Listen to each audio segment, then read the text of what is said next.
Her husband toasted her as his first wife in front of 50 guests. Vivian Clark, poised in midnight silk, didn't flinch. By sunrise, his signature sat beneath a clause that voided every shared asset.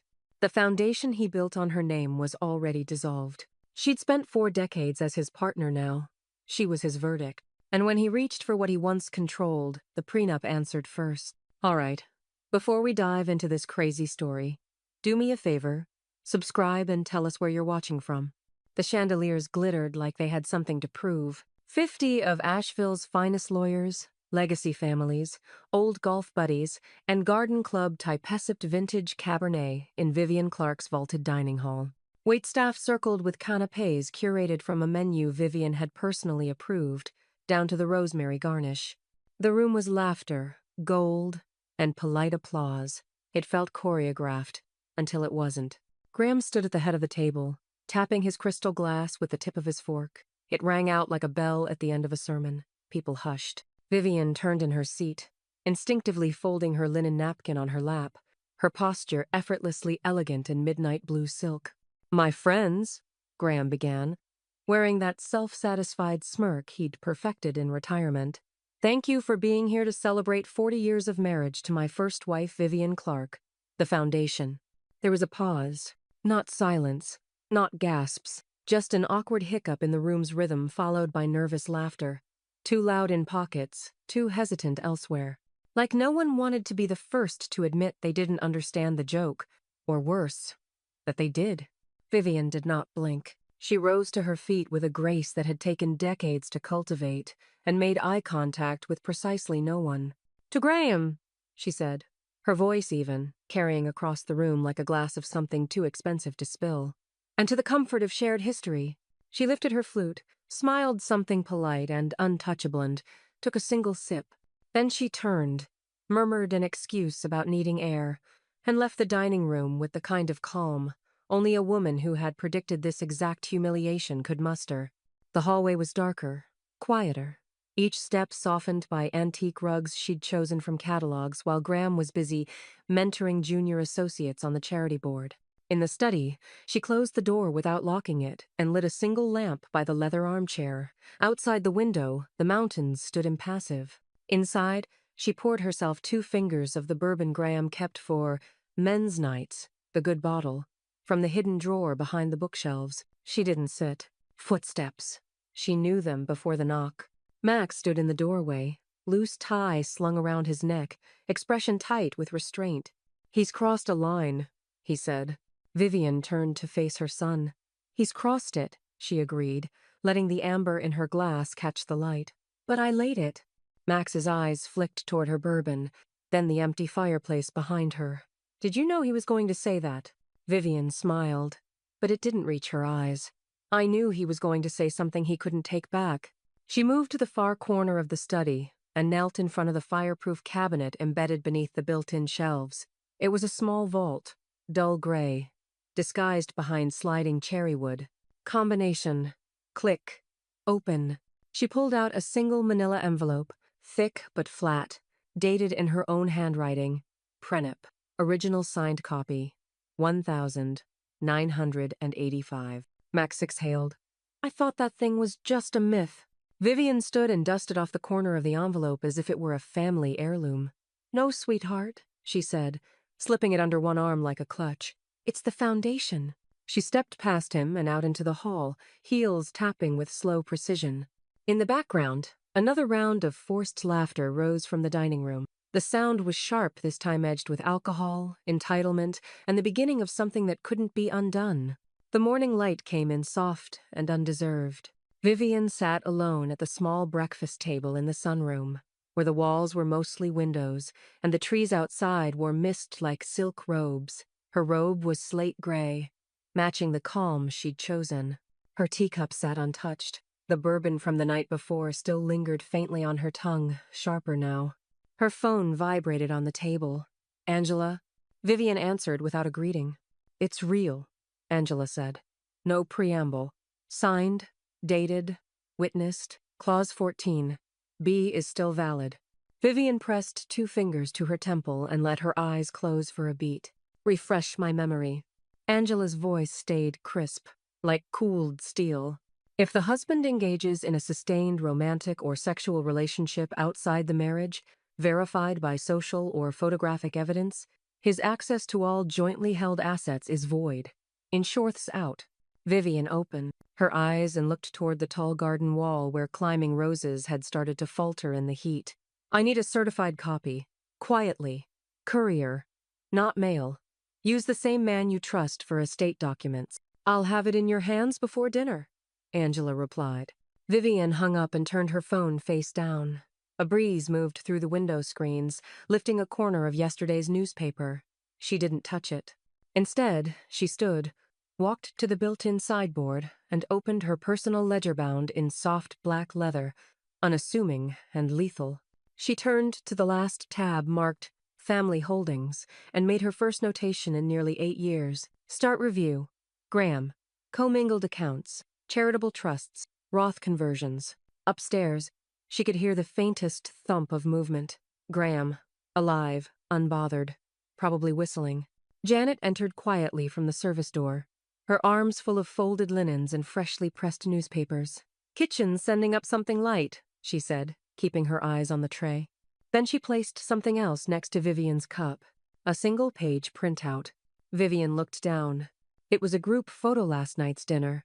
Celeste was front and center, standing too close to Graham, hand resting just behind his shoulder. Captioned, "Great night with future family. Number grateful." Vivian stared at the word future like it had stepped into her home wearing her perfume. Janet cleared her throat. She posted it around 3 a.m., deleted it an hour later. But the internet forgets nothing. Vivian folded the printout into thirds and tucked it into the ledger's back sleeve. "Thank you, Janet." Janet nodded and exited without a word more. Vivian returned to her notes, flipping to the beneficiaries tab.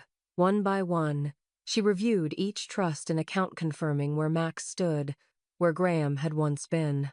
Her pen hovered over several names, drawing clean, decisive lines through what no longer applied. She paused only one setu at a new name beside one property. Maxwell Clark Primary Inheritor. Asheville Residence. The sunroom was silent again, save for the scratch of pen on paper and the distant hum of someone else's plans beginning to fall apart. Max entered through the side patio, still in last night's suit pants, shirt open at the collar. He held a coffee mug he'd clearly made himself, and that small rebellion made Vivian's lip twitch in what almost passed for a smile. He looked at the photo on the tray, then at the ledger. "You're updating the whole thing?" Vivian didn't look up. "Started this morning." Max pulled out a chair and sat. "Do you want me to talk to him?" Vivian finally raised her eyes. "No," she said calmly. "This part is mine." Max nodded, once. He didn't push. "You already know what I'd say." Vivian's gaze flicked toward the hallway, where footsteps upstairs echoed again, Graham, moving as if he hadn't insulted the entire legacy of their marriage in front of 50 people. "Yes," she said. "You'd say he thinks this house is still his." Max raised an eyebrow. "And?" Vivian closed the ledger. "And by the time he notices the hinges missing, the doors will already be gone." Graham descended the stairs like a man entering applause. He still had last night's afterglow on his face rested, self-impressed, humming some Sinatra tune under his breath. Vivian heard him long before she saw him. His loafers creaked against the old hardwood floors, steady and entitled, pausing just long enough at the bottom step to check his reflection in the gold-framed mirror. Vivian was already seated at the breakfast table. Robe changed now deep, forest green, silk again, severe in its elegance. Her hair was twisted into a low knot. She didn't look up when he entered. "Morning," Graham said cheerfully, reaching for the coffee carafe like he hadn't rewritten her identity with a champagne toast. Vivian didn't respond. She only pushed a small silver tray across the table toward him. On it sat a single white rose. Beside it, an envelope, hand, addressed in her unmistakable script, his name, nothing else. Graham raised an eyebrow, amused. "Well, this feels theatrical." He slid the envelope open, unfolding the crisp cream stationery inside. His eyes scanned quickly then, slower. Prenup Acknowledgement of Original Terms. Section 14. B. Infidelity Clause. Acknowledgement of receipt and understanding. Signature required. Graham snorted, shaking his head as if she just handed him a poem from college. Dramatic, Viv. We were just celebrating. A joke, at best. Vivian looked up then, serene. Her voice was even, almost bored. So was I. You celebrated yourself. He leaned back in the chair and gave her the look he reserved for tax accountants and parking attendant chaff patients, half dismissal. You know I've never read that thing front to back. No one ever does. Vivian's tone didn't change. You did. You initialed every page. He picked up the pen resting on the tray and twirled it once in his fingers. You? Really think I'd walk away from everything over a dinner speech and a flirt? She said nothing. He stared at the document again, then smirked. You don't have a case. Vivian took a slow sip of her tea. Don't need one. The pen paused. Then, with a flourish only a man who'd once signed a yacht slip in Monaco would use, Graham scribbled his name. Bold, careless, confident. He dropped the pen like it was a mic, then reached for the newspaper beside him. Vivian reached for the signed page instead. No ceremony. No eye contact. Just a deliberate fold, and the faint rustle of parchment as she slid it into a neutral gray envelope pre-addressed, already sealed with Angela's private courier stamp. It disappeared into her lap beneath the table, where her hand rested with quiet finality. Across the room, Janet appeared in the doorway with a soft knock. The courier's here. Vivian didn't glance up. Tell him it's ready. Janet nodded, met Vivian's eyes, just long enough to offer a breath of solidarity, and disappeared. Graham didn't notice. He was chuckling now, unfolding the newspaper with a rustle of entitlement. Honestly, Viv, if I'd known this was your version of foreplay, I'd have toasted you twice. Vivian stood. He looked up, confused by her silence. She didn't respond, didn't flinch, just turned and walked out, her robe trailing like a quiet exodus behind her. The front door clicked shut moments later. Courier gone. Document gone. Options gone. Angela's office overlooked a quiet stretch of Montford, housed in a restored Victorian where every molding whispered old money. Inside, though, it was cold tech silent steel shelving, shadowless lighting, no clutter. Just digital heat and transactional truth. On her screen, Angela leaned closer to the spreadsheet. There it is, she murmured. Vivian didn't look up. She was seated in one of the leather guest chairs, her posture straight, her palms flat against a folder marked Restructure. Phase 1.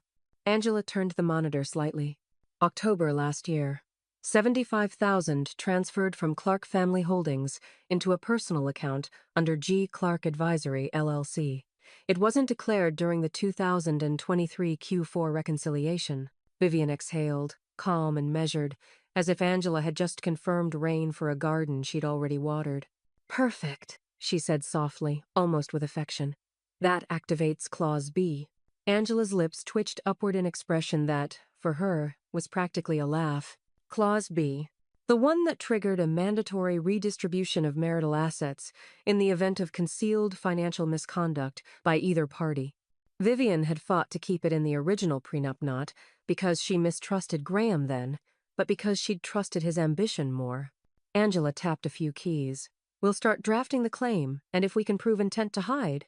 We can, Vivian interrupted, finally looking up. He used the same LLC to expense a business class trip to Miami during the Foundation's gala last year. Said it was a speaking engagement. Angela nodded once, already halfway through a legal brief in her mind. We'll close the Foundation this week. He'll feel that. Vivian stood. Good. I'll open the new one under my maiden name. Same mission. No compromises. Angela handed her a slim thumb drive. Encrypted. All statements are updated as of this morning. The courier's on standby for signatures. Vivian left the office with a feeling she hadn't worn in years' agency, like pulling back the velvet curtain and remembering she owned the theater. And so, back at the Clark estate, the staff were preparing for the weekly luncheon, the kind of ritual Graham clung to as proof of continuity. In her study, Vivian opened a browser window and clicked Terminate on the shared Clark Family Foundation account. A dialog box asked, Are you sure? She didn't blink before clicking Yes. In another tab, she opened the new Foundation's account under the name V.J. Everly Truster. Original initials, the ones that existed long before she married Graham. She was done using his. And so, across town, Max sat in his office at the design firm, reviewing a client rendering when his phone buzzed. Celeste. He hadn't saved her number, but he recognized the overly breezy preview of the text. "Your father and I are starting something exciting." He stared at it for a long moment, then typed back, "You'll want to delete that. No punctuation, no anger, just fact." He dropped the phone onto the desk like it was hot and walked out to take a breath in the hallway. And so, back at the estate, Vivian reviewed the last of the revised investment portfolio's remapping mutuals and converting anything co-owned into a split trust with defined ownership. The finer moves would take weeks, but the framework was done. The boundaries were drawn. Janet entered quietly, holding 2 thick manila envelopes. "From Angela." Vivian opened the first and smiled. Inside was a single transaction log, neatly tabulated. The Miami trip, flagged and highlighted. Graham's LLC listed as the payee. Vivian picked up a pen and signed the bottom corner, sharp and unflinching. Janet tilted her head. "That good?" Vivian closed the folder and set it aside. "That legal?" "Oh." The morning air smelled of cut grass and quiet tension. Graham stood near the foyer mirror, adjusting the cuff of his shirt, rehearsing charm in the glass. His overnight duffel rested at his feet, monogrammed, casual in a way that signaled luxury without apology. The moment held an odd cheerfulness, as if nothing in their life had shifted. As if the white rose, the signed acknowledgement, the courier's departure had been part of some elaborate domestic game. "I'll be back Sunday," he announced, zipping the bag and reaching for his sunglasses. "Heading to the lake house with the guys. Couple cigars, bad poker, more bourbon than our doctors would allow." Vivian stood by the entry table, neither smiling nor frowning, just watching him like a woman watching weather pass through a distant county. "Sounds restorative." He gave her a playful wink. "You sure you won't miss me?" She met his gaze without resistance. "I'm sure you'll believe I did." That earned her a crooked grin, the kind he used when he thought he still had the upper hand. With a careless wave and the subtle arrogance of someone who assumed loyalty was permanent, Graham walked out the front door and disappeared into the summer morning. Vivian did not move until she heard the second gate click shut behind him. Only then did she reach for her handbag already packed, and waiting in the study and walk with even steps toward the waiting car. Oh, the Hollow Oak was the kind of place where nothing noisy ever happened. No birthday candles, no televisions, no music overhead, just polished wood, natural light, and the kind of deep booth seating that encouraged legal confidentiality. Angela was already seated, one hand resting on a folder so thick and orderly it looked military. "I've pre-flagged the key pages," Angela said without waiting for pleasantries. Her voice was steady, no more formal than usual, but not less either. She understood that this lunch wasn't for comfort. It was for conclusion. Vivian slid into the booth, her movements unhurried. She glanced at the folder but didn't open it yet. "Does he have any idea?" she asked, unfolding her napkin and setting it gently on her lap. Angela lifted her water glass. "If he did, he'd be on a call with a litigator right now instead of packing bourbon and excuses." Vivian gave a slight nod, the smallest acknowledgement of the long game satisfaction. "He always thought his charm was its own immunity clause." Angela leaned forward and opened the folder. "As of noon today, the breach filing is complete. Asset division is initiated. The prenup is now enforceable under full terms. Clause 14, B and Clause both activated." Vivian turned a page and skimmed the asset tables. The language was clean, surgical. Graham's name appeared only in reference to its removal. "He's locked out of the main accounts," Angela continued. "We're moving all philanthropic assets into the VJ Everly Trust, which is now recognized by the state. Max is listed as the successor trustee. There's nothing left for Graham to contest that won't drag his personal finances and private correspondence into open court." Vivian's eyes stopped on the last page, where her new will had been notarized and filed. "Good," she said softly. "Let the record show I didn't close the door." He simply didn't read the sign. Angela handed her a smaller envelope across the table. "His official exclusion from survivorship status has been submitted to the estate registrar. No more access, no automatic inheritance. He would have to sue and subpoena every document to try. That's unlikely." Vivian tucked the envelope into her bag and closed the folder. Across the restaurant, someone uncorked a bottle of wine. The small pop echoed softly beneath the hush of linen-covered lunch meetings and whispered contracts. Vivian glanced toward the window, sunlight hitting her rings, the ones she had bought for herself long before she was ever Mrs. Clark. Oh. Later that evening, back at the house, Janet entered the dressing room carrying 2 stacked trays lined with velvet and memory. The jewelry drawers were already open. "Shall I begin setting aside the estate pieces?" she asked. Vivian stood beside the window, arms crossed loosely. "Only the originals," she said after a moment. "The rest were gifts." Janet began sorting through the rows, lifting only the heirlooms and purchases she remembered Vivian selecting herself before the cruise necklaces, before the anniversary diamonds, before everything started needing to look expensive to feel real. "What do we do with the rest?" Janet asked gently. Vivian's voice was calm. "We leave them. They belong to the version of me that tolerated being bought." Oh. That night, Angela sent a single-line text, the kind only lawyers know how to deliver with gravity. Filed. Full enforcement begins at 11 a.m.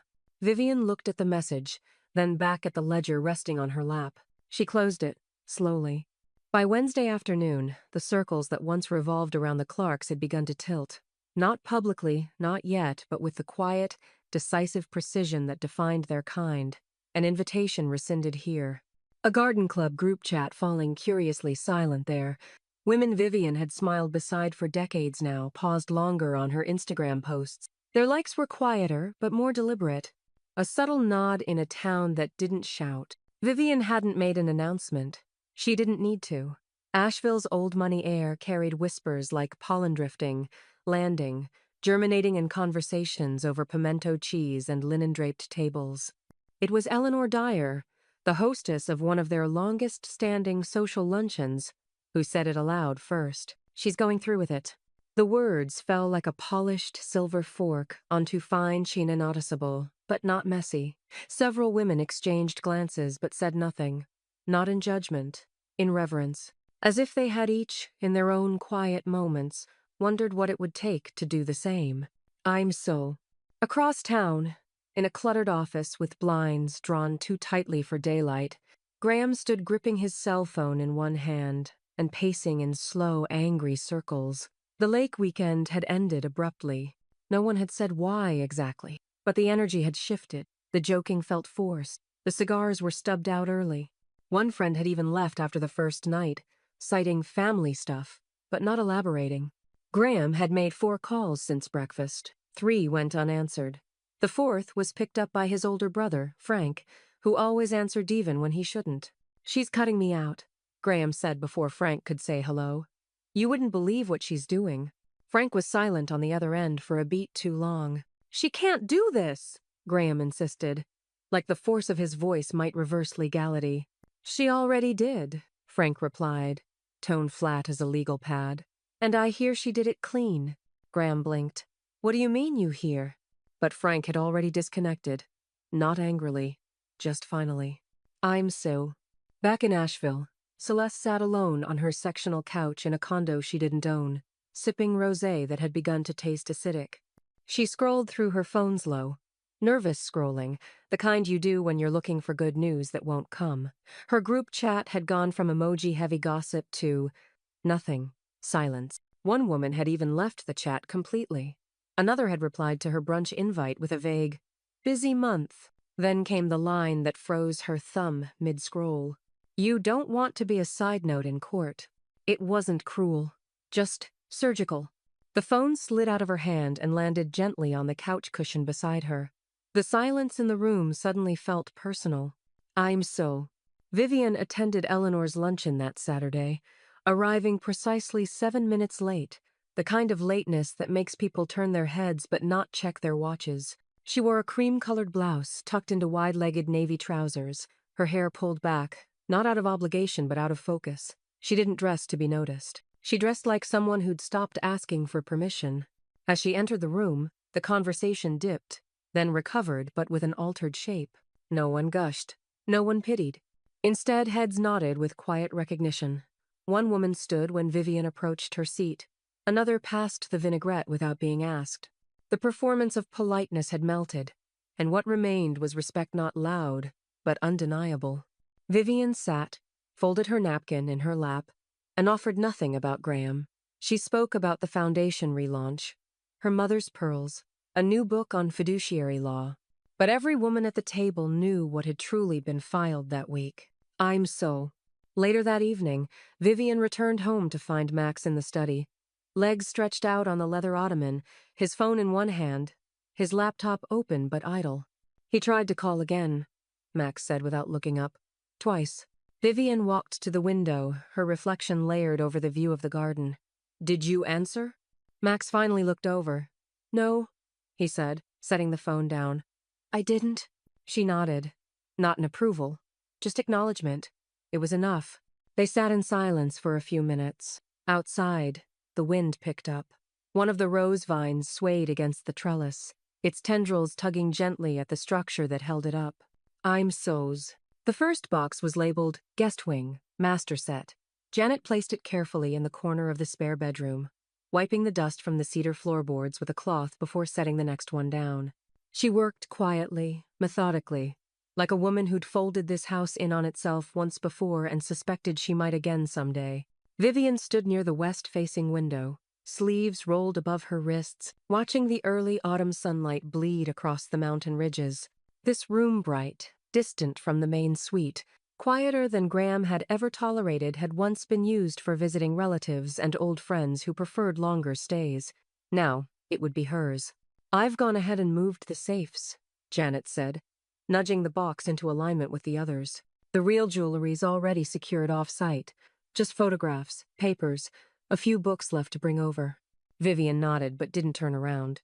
Move the ledger last, and make sure the contents of the desk drawer go with it, nothing left behind, even if it looks useless. Yes, ma'am. Downstairs, a door shut harder than necessary.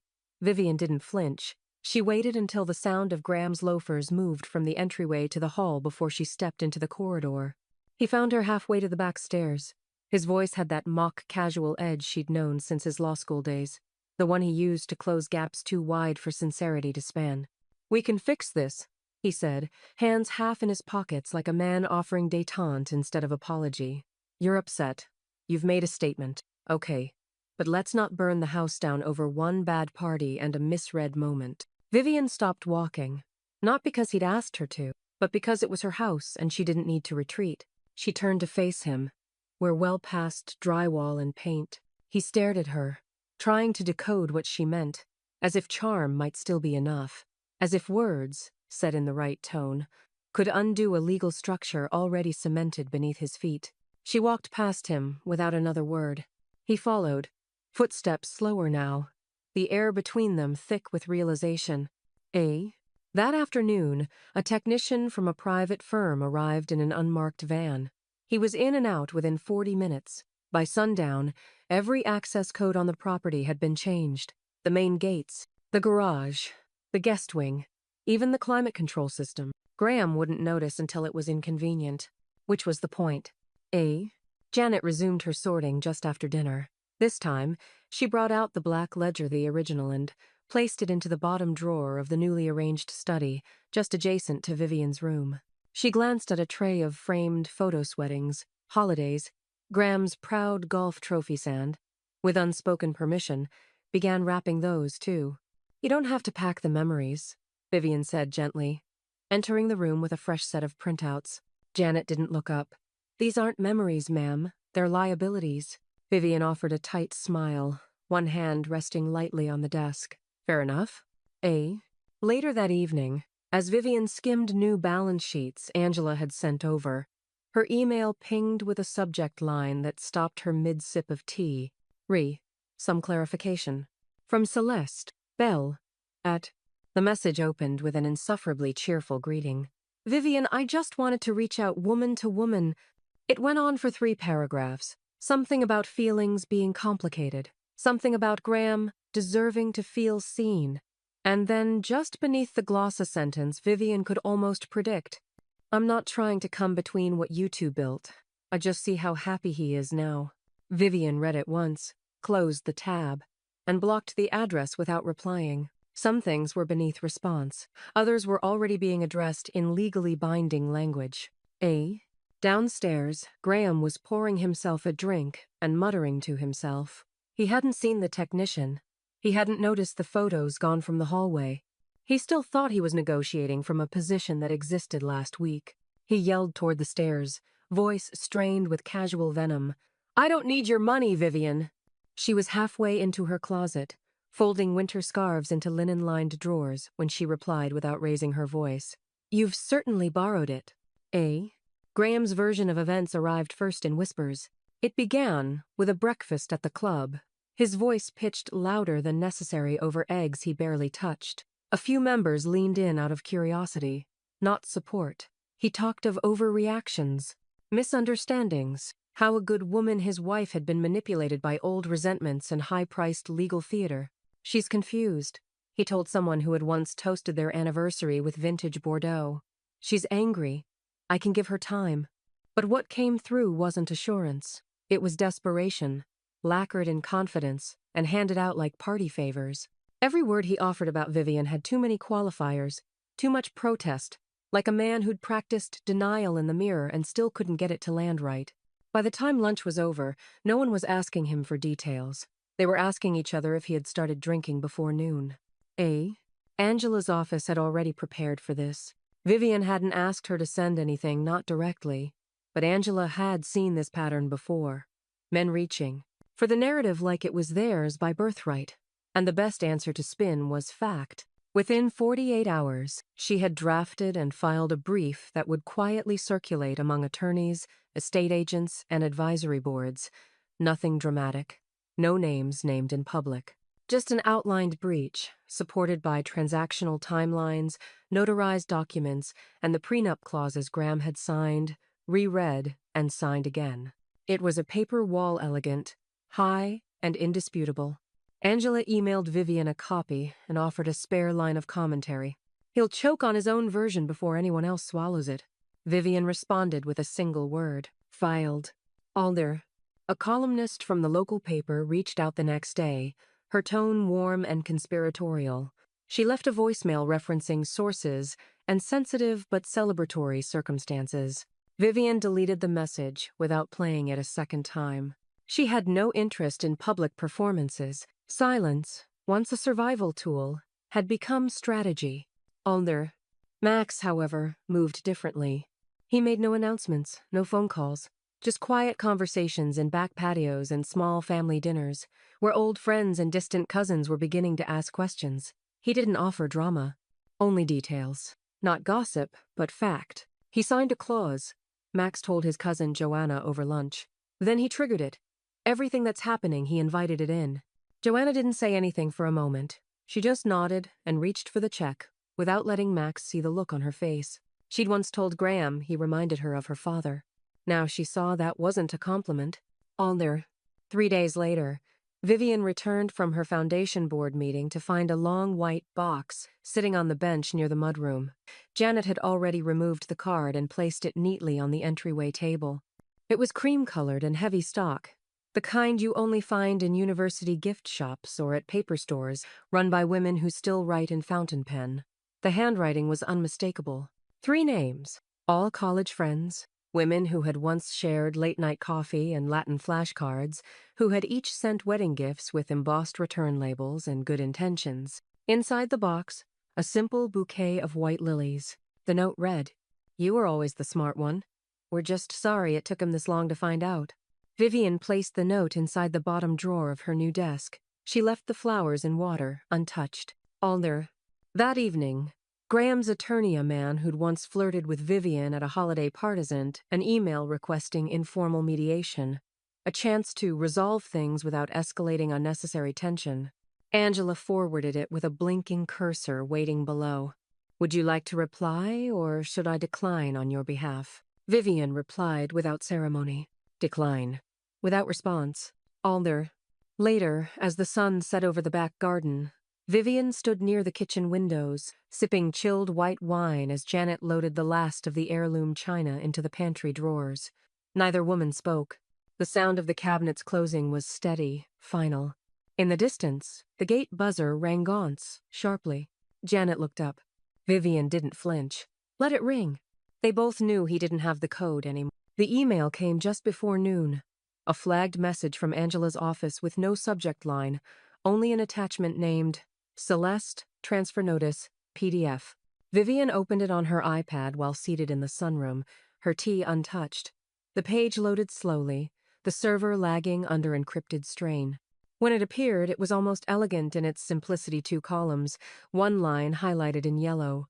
A transfer from G. Clark Advisory LLC to an account registered under Celeste Bell's name. The amount, $212,000, withdrawn in 2 installments, both dated the week prior. Angela's note followed seconds later. She took everything and didn't look back. Vivian placed the iPad on the glass table beside her, exhaled slowly, and stared out at the mountain lineate's ancient, stoic shape, a silent affirmation. She did not smile, but her chest lifted with a breath she hadn't realized she'd been holding for years, not because it was over, but because now Graham would finally understand the weight of what he had built in arrogance, not bedrock. Alder. Angela's voice on the call was clipped, efficient. We've already filed a freeze order on Graham's remaining private account's personal business, even the unregistered trust he used for the Florida properties. The court won't challenge it with the evidence we submitted last month. Vivian sat at her writing desk, a fountain pen in one hand, her estate ledger opened to a nearly full page. Do it, she said softly. I want the locks changed on his liquid assets the same way I changed them on the gates. Angela hesitated. You understand this will be a rupture point. He won't call a lawyer this time, he'll call you. I know.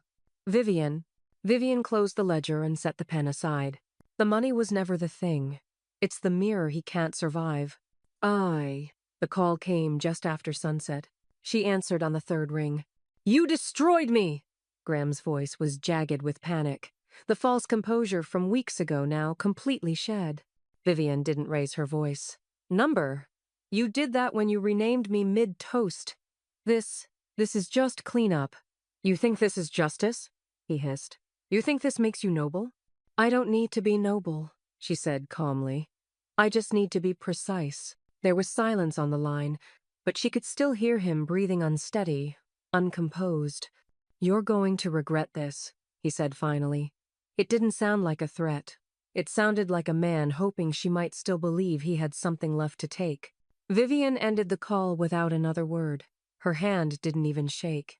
Angela moved fast. Within 24 hours, the estate paperwork had been refiled.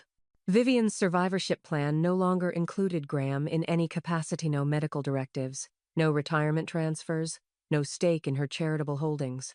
Angela's team submitted the addendum to the registrar with a timestamp and a notary seal.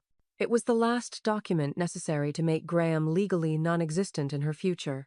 Max found out from Angela first, then stopped by the house to check in.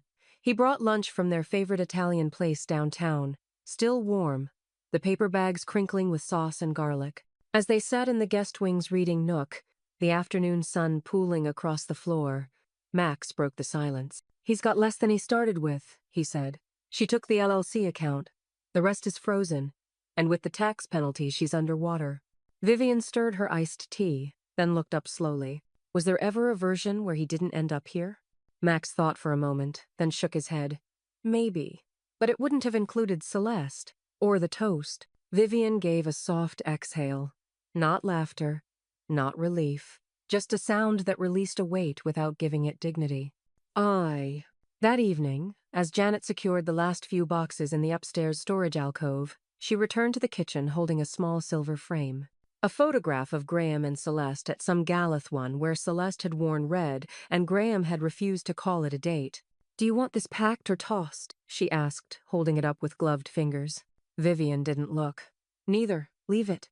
Leave it where? Vivian finally turned from the sink. Somewhere he'll see it when he realizes she's gone. Janet nodded once and placed it in the vestibule drawer, the one Graham still thought held spare keys. The dining room had been reset, not staged, not decorated, but restored. Gone were the linen runners and towering floral centerpieces of anniversaries past. Tonight's table was narrower, more intimate, polished walnut, with low candles flickering at either end. The silver was inherited, not engraved. The china was old but familiar. Vivian had chosen every dish: herself saffron risotto, roasted fennel, fig-glazed duckand, made sure the wine was poured into crystal that predated Graham entirely. She hadn't wanted a celebration, only a gathering. Just 6 people had been invited. Eleanor, Angela, 2 women from the foundation board, Max and Janet, though the latter had insisted on serving, not sitting. "I'll join you for dessert," Janet had said that morning, rolling out pastry dough with an ease that masked its precision. "That way I don't have to pretend to enjoy Eleanor's politics." Vivian had laughed softly, the way people laugh when they finally mean it. Now, seated at the head of her own table, Vivian wore a navy sheath dress and a string of pearls that once belonged to her mother. Her posture was unforced, her presence unguarded. This was not a woman keeping up appearances. This was a woman living in her own name again. The meal unfolded gently. Conversation was fluid, punctuated by memory and quiet admiration. Max sat at her right, watchful but relaxed, passing plates and anecdotes with a kind of reverence he no longer had to disguise. When the dessert fig tarts with almond cream was set before them, Janet finally pulled up the last chair. She placed her napkin on her lap with care and took a long sip of the port Angela had brought. Then Max stood. He didn't raise his glass right away. He let the silence settle. When he finally spoke, his voice was clear but low, meant for the room and no one outside of it. "To the woman," he began, "who never needed a second name to matter." Vivian didn't blink. She didn't tear up. She just looked at her son, as if seeing him all over again, not as a child or as a defender, but as a man who had quietly chosen sides and never once switched them. The room raised their glasses, and no one clinked. They didn't need to. The next morning, Janet entered the former home office with a bucket, gloves, and a quiet sense of satisfaction. The room had been left untouched for nearly 2 weeks, save for the occasional pass-through when Angela's courier had collected Graham's final documents. Now, the framed law certificates had been taken down. The mahogany desk had already been claimed by the auction house. The rug, once a boastful Persian Graham claimed was a deal, had been rolled and tied, set near the front door for donation. As Janet moved through the space with the vacuum, she hummed softly. Vivian appeared in the doorway, arms crossed, watching for a moment. "Feels good to vacuum out lies," Janet said, her hand steady on the handle. Vivian smiled. Fresh rugs, fresh legacy. IT. Later that week, Angela accompanied Vivian to the Regional Grant Council, where Vivian formally opened the E.J. Everly Scholarship Fund, named after her mother. It would provide financial aid to women returning to higher education after age 35, women who, like Vivian once had, knew the weight of obligation before the freedom of choice. The paperwork was signed without ceremony, just a quiet tap of pen to paper, a fund born not out of rage, but realignment. Angela handed her the final certificate. "It's done." Vivian held it for a moment, then placed it gently in her bag.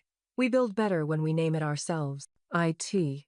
That evening, in the emptiness of what used to be Graham's office, Janet swept the baseboards and found a small cufflink beneath the radiator gold, with engraved initials he'd once insisted she polish weekly. She held it for a beat, then placed it silently on the mantel. When Vivian walked in minutes later, she noticed it, but she didn't touch it. Instead, she turned to the window, looked out over the lawn, and watched the last of the magnolia petals fall into the grass. IT. The ruling arrived mid-morning by certified mail, though Angela had already forwarded the decision via encrypted PDF the night before. Still, Vivian took the envelope in her hands and held it for a moment, before opening either thumb, tracing the seal as if feeling the temperature of a verdict. She stood in the sunlit entryway, envelope in one hand, untouched coffee cooling on the console beside her. The house was silent, except for the quiet tick of the antique clock near the stairs. Graham had once insisted on restoring it to working condition, but now it marked time in her name alone. She opened the envelope cleanly, unfolded the pages, and read the ruling Tuisano because she didn't believe it, but because she wanted to feel every word. The court affirms the enforceability of the prenuptial agreement dated May 6, 1985. Finds the respondent, Graham E. Clark, In material breach of Clause 14b and Clause b, full sole ownership of the following assets shall remain with the petitioner, Vivian J. Everly Clark, as defined in Exhibit A. The list of properties, accounts, and holdings filled 2 pages. The house, the lake lot, the brokerage account he'd used to cover Celeste's wine habit. Even the condo in Charleston he thought she didn't know about. It was all hers now. But Vivian didn't smile. There was nothing performative about the win. It was not triumph, it was restoration. She folded the papers and slid them into her ledger. And then she made her coffee again. This time, she drank it hot. IT. Graham's outrage went public the next day, as she'd expected.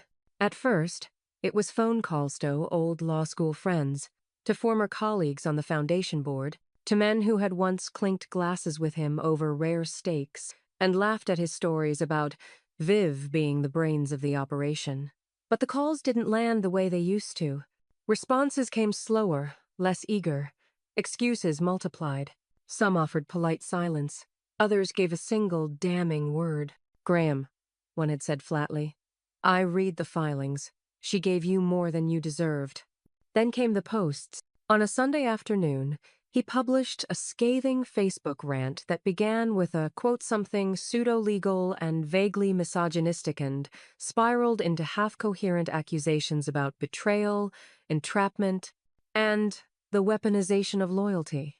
He tagged no one, but the post was clear in its target. Several comments appeared in the first hour or two in solidarity, 5 in disbelief, and one from an old neighbor that simply read, "You should have stayed quiet, Graham." The post was reported and removed before midnight. He reposted the next morning. That one didn't survive the hour. IT. Vivian didn't comment. She didn't react. But Max, seated on the porch beside her one evening with a bourbon and a familiar weariness in his voice, brought it up anyway. "He's going to move in with someone else," he said. "You know that, right? It won't last, but he'll try. He needs to feel chosen." Vivian kept her eyes on the horizon, where the last of the daylight was caught between mountain folds. "I'm not watching the sequel." Max smirked but didn't press. He understood. She wasn't bitter. She was finished. IT.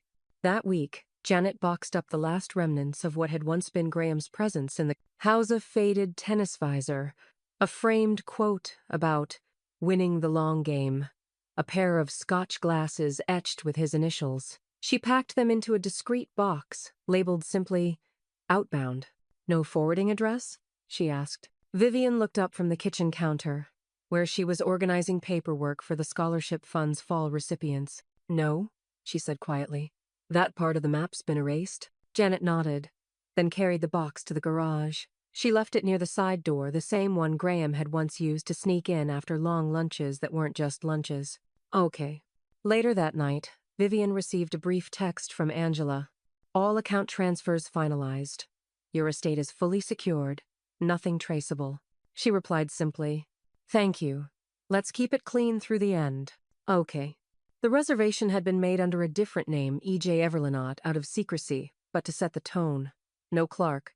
No baggage. Just initials she hadn't seen on a table card in over 40 years, and a name that now belonged solely to her again.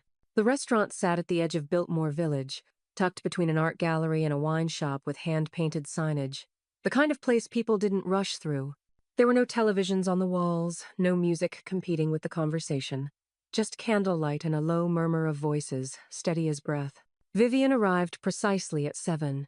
The host, a young woman with dark lipstick and a practiced calm, led her to a table in the corner private, away from the windows. He was already seated.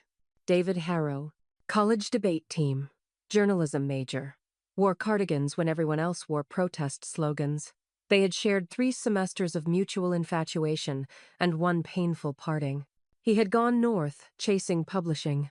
She had stayed south, chasing a life that promised permanence. Now, older, his hair silvered at the temples, his expression thoughtful, David stood when she approached, pulling her chair out with the kind of ease that didn't perform chivalry, it simply understood it. "Vivian Everly," he said with quiet warmth.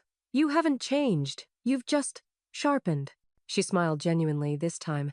"You remembered the name. I never forgot it." Okay. Dinner moved slowly. like a well-written essay. They spoke of books, mostly what they'd read, what they regretted not writing. She told him about the foundation. He told her about his time teaching journalism at a liberal arts college in Vermont. Neither mentioned failed marriages. Neither asked about the other's loneliness. The conversation was spacious, free of performance or pressure. They didn't flirt. They reflected. "There's something rare," he said, midway through a glass of Sancerre, "about getting to see someone survive their story and then rewrite it." Vivian tilted her head. "It's not rewritten," she said. "It's footnoted properly." He smiled. "To the smartest woman in the room, then." He raised his glass. She clinked hers to it just once. It echoed softly against the brick wall. Okay. By 9:30, they were saying goodbye at the curb. No promises, no dramatics, just a single, deliberate exchange of warmth. "If you're ever in Vermont," he said, holding her gaze for a respectful moment. She nodded. "And if you're ever in Asheville, come see what I've built." Okay. Vivian arrived home to a house that no longer creaked beneath unspoken tension. Janet had left the hallway lights on and a tray in the kitchen ginger tea, lemon wedges, a small plate of almond cookies. As she slipped off her heels and hung her coat, Janet walked in from the mudroom, wiping her hands on a linen towel. "Good dinner?" Vivian nodded. "It was clean." "Clean's underrated," Janet replied, setting the towel aside. "And rare." She poured tea for both of them and sat at the kitchen island, uninvited but always welcome. "You ever think about teaching?"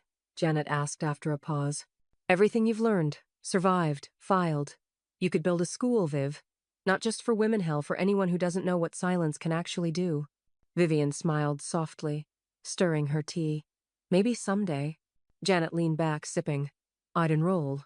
With honors." The house settled around them, warm and calm, like an exhale. Okay. Later, as Vivian walked through the hallway toward the guest wing, she passed the door to Graham's old study, now empty, clean, and quiet.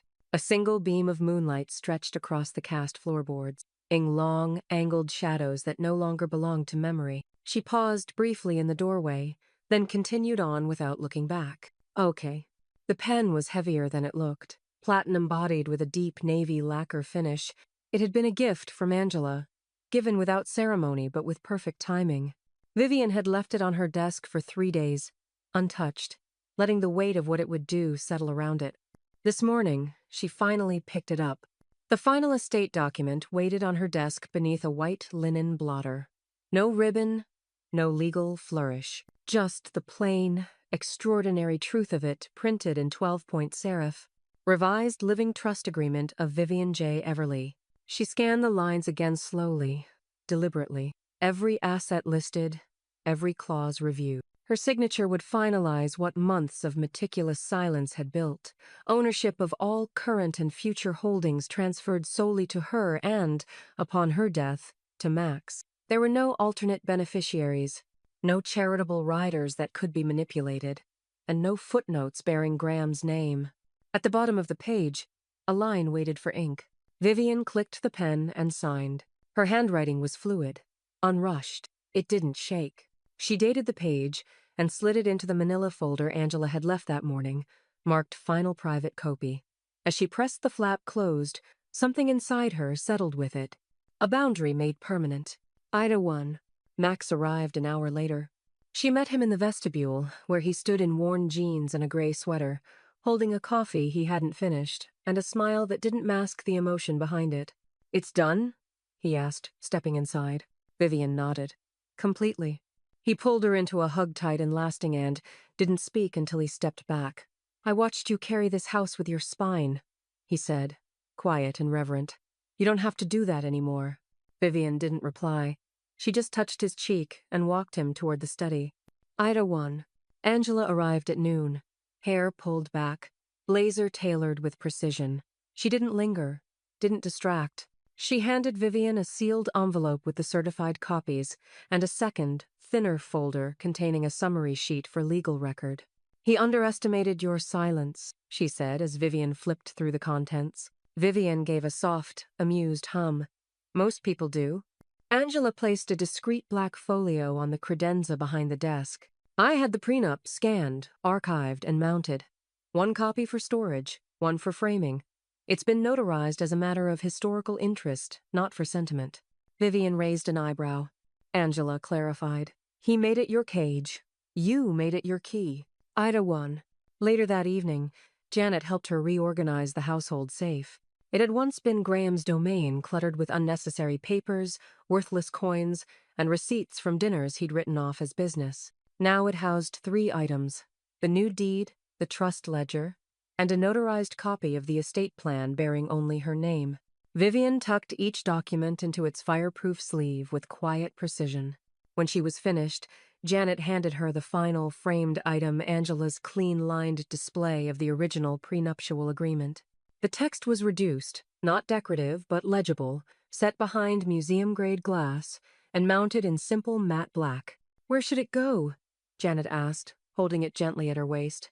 Vivian didn't hesitate. "Not the wall." She gestured to a built-in cabinet near her reading nook, the one Graham never used. Janet slid it onto the top shelf and closed the doors. They stood in silence for a moment, the air in the room weightless. Then Vivian smiled. "Let's change the locks on that cabinet, too." Janet laughed. "Already done." Ida won. That night, Vivian stepped outside onto the back terrace.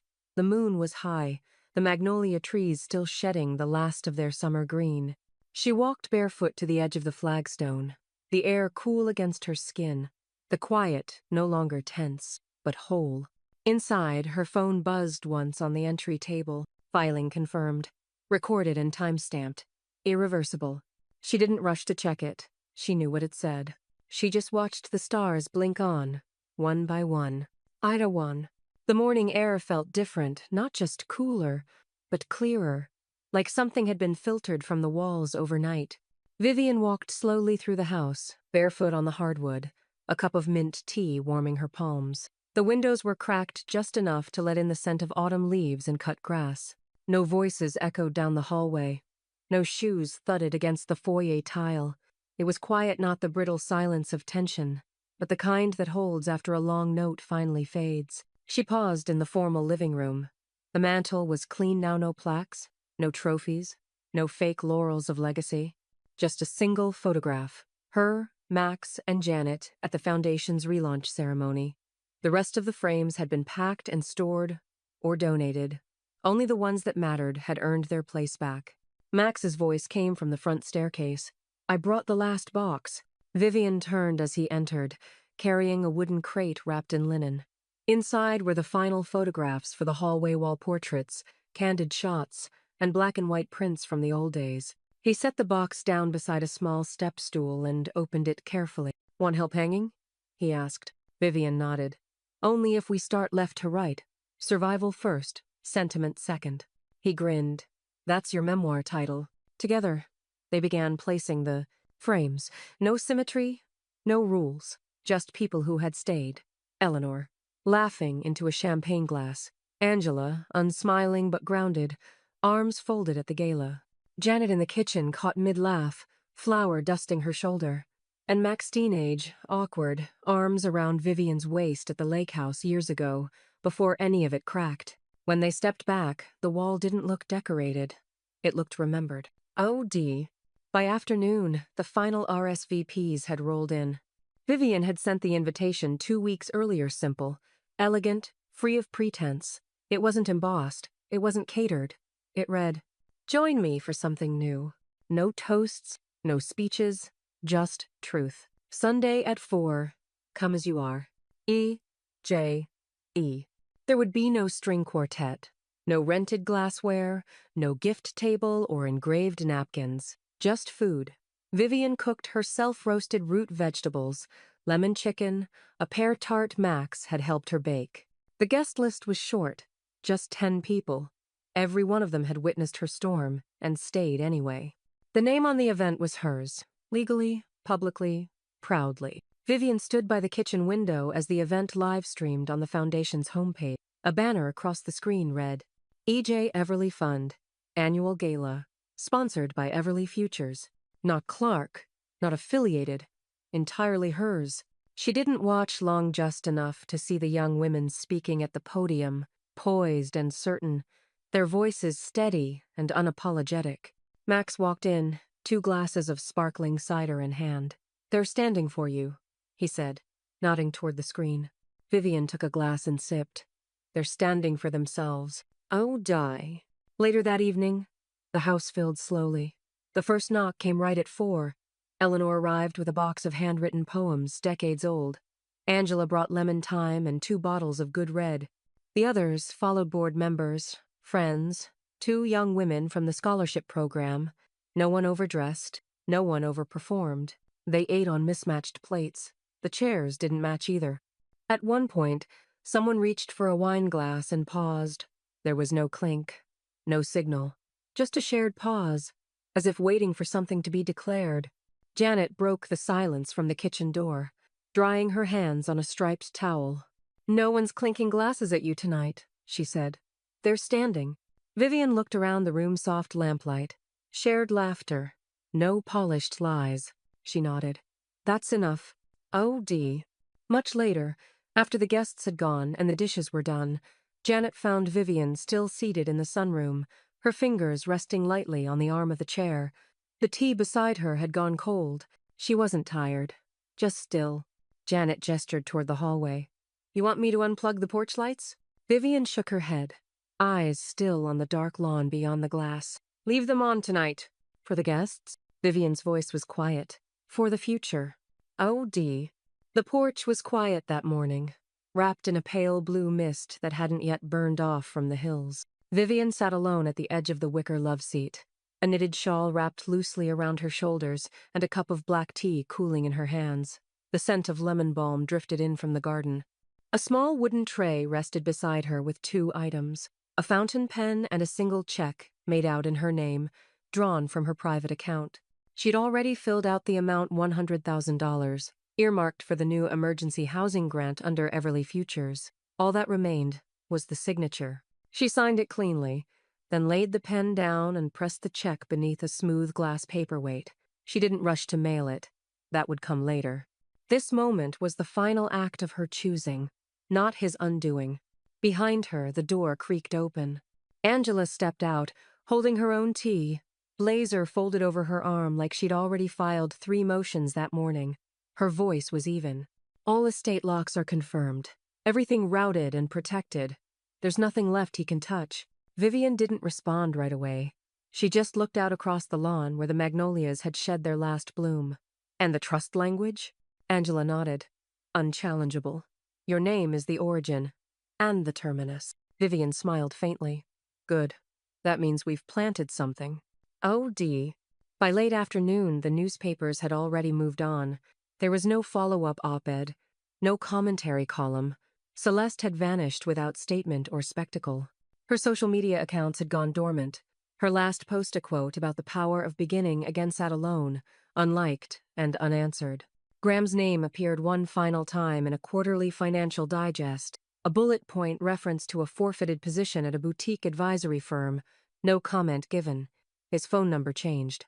His address went unlisted. The once loud stories told over club lunches and second whiskeys went quiet. Not because people forgot, but because no one cared to repeat them. Obscurity, Vivian had once heard, was the last punishment for men like him. Not exile, not scandal, just the loss of audience. End of ice. That evening, she stepped into her study and opened the drawer Janet had once locked.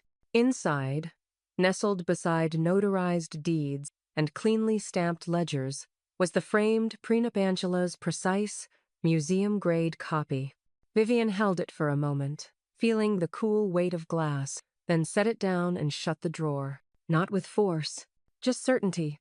End of ice. Max arrived just before dinner, carrying fresh-cut bread and a bottle of pear balsamic they'd once ordered on a whim. He found her in the kitchen, slicing leeks for soup, humming quietly to herself. "You still feel like celebrating?" he asked, placing the bag on the counter. Vivian wiped her hands on a cloth and turned to face him. "Celebrating?" Max shrugged. "Closure. Vindication. Whatever it is when everything that needed ending actually ends." Vivian didn't answer right away. She moved across the kitchen to the drawer, the one now closed and locked, and placed her palm gently over it. Then she looked at her son, her voice soft but solid. He gave a toast, she said. I gave a verdict hand, closed the estate he thought was his.